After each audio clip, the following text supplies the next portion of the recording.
As we grow older, we often lose the extreme ends of our hearing spectrum. So, how many of the following sounds can you hear? How old are your ears?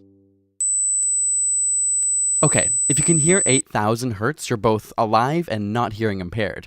But let's keep raising the frequency.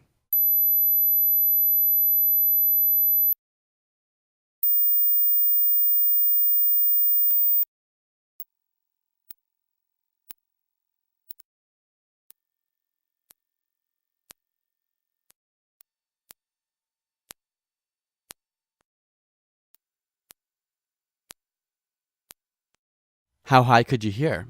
If you could hear all of those frequencies, you're probably under 20 years old, but that won't last forever. Unlike other organs such as the liver or skin, the inner ear does not have the capacity to regenerate. In your ear, there are thousands of tiny nerve cells called hair cells.